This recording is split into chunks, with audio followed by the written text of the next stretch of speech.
Welcome to Magical Fairy Stories. Get ready for a magical ride. دائما الملعب بكل طول. बहुत ज़माना पहले की बात है कि एक बादशाह था जिसके 3 बेटे थे। जब बेटे जवान हो गए तो बादशाह ने उन्हें अपने पास बुलाया और कहा, मेरे प्यारे बेटों, अभी मैं बूढ़ा नहीं हुआ, लेकिन मैं चाहता हूँ कि तुम सबकी शादियाँ देखो और तुम्हारे बच्चों और अपने पोते पोतियों की खुशियाँ मनाओ। बेटों ने जवाब दिया, अगर ये आपकी ख्वाहिश है अब्बा जान, तो हमें दुआ दीजिए। आप बताइए कि हमें किससे शादी करनी चाहिए। बादशाह बोला, मेरे बेटो, तुम में से हर एक को एक तीर लेना होगा और खुले मैदान में जाकर चलाना होगा। जहाँ जहाँ तीर जाकर गिरेगा वही तुम्हें अपनी दुल्हन मिलेगी। बेटों ने बाप को सजदा किया और हर एक ने अपना तीर लिया और खुले मैदान में निकल गए। वहाँ उन्होंने कमान खींची और तीर छोड़ दिया। सबसे बड़े बेटे का तीर एक अमीर नवाब के आंगन में जा गिरा और नवाब की बेटी ने वो तीर उठा लिया। दरमियाने बेटे का तीर एक दौलतमंद सौदागर के सहन में जा गिरा और सौदागर की बेटी ने वो तीर उठा लिया। लेकिन सबसे छोटे बेटे शहजादा ऐवान का तीर उड़ता ही चला गया, न जाने कहाँ। वो उसे ढूंढने के लिए चल पड़ा। वो चलता गया, यहाँ तक कि वो एक दलदली जगह पर पहुँच गया और वहाँ क्या देखता है, एक मेंढकी बैठी है और उसके मुंह में वही तीर है। शहजादा ऐवान ने मेंढकी से कहा, ए मेंढकी, मेरा तीर वापस दे दो। मगर मेंढकी ने जवाब दिया, दूंगी, लेकिन तब जब तुम मुझसे शादी करोगे। शहजादा हैरान रह गया, ये तुम क्या कह रही हो? भला मैं एक मेंढकी से कैसे शादी कर सकता हूँ?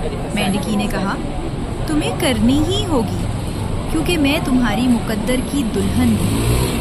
ये सुनकर शहजादा ऐवान बहुत गमगीन और दिल शिकस्ता हुआ, मगर वो क्या कर सकता था।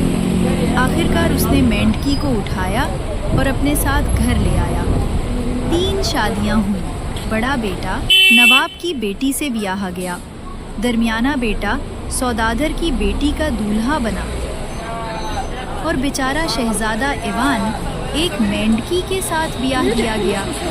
कुछ दिन गुजरे तो बादशाह ने अपने बेटों को पास बुलाया और कहा, मैं देखना चाहता हूँ कि तुम्हारी बीवियों में से कौन सबसे अच्छी दर्जी है।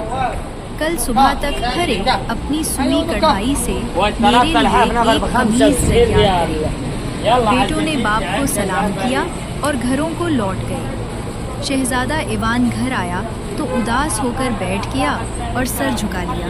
मेंढकी ज़मीन पर फदकती हुई उसके करीब आई और बोली, शहजादा ऐवान, तुम सर क्यों झुकाए बैठे हो?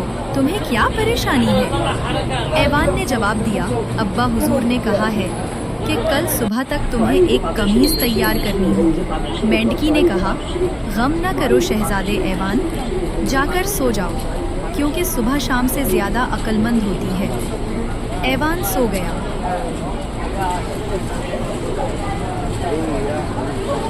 तब मेंढकी आंगन में कूद कर आई, अपनी खाल उतारी और एक हसीन दोशीज़ा में बदल गई। वो और कोई नहीं बल्कि वसीलिसा दानिशमंद और अक्लमंद थी, जो हुस्न और जमाल में बेमिसाल थी। उसने तालियां बजाकर पुकारा, आओ मेरी सहेलियों और खादमाओं, जल्दी करो और मेरे लिए ऐसी कमीज़ तैयार करो जो मेरे वालिद पहना करते थे।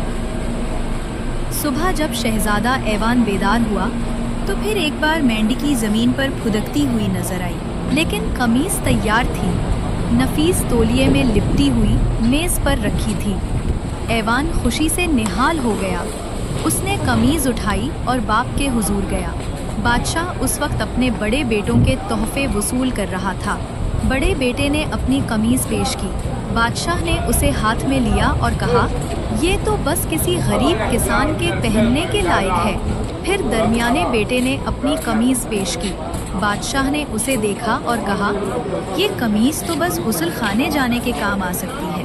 उसके बाद शहजादा ऐवान ने अपनी कमीज़ बिछाई। वो निहायत हसीन और खूबसूरत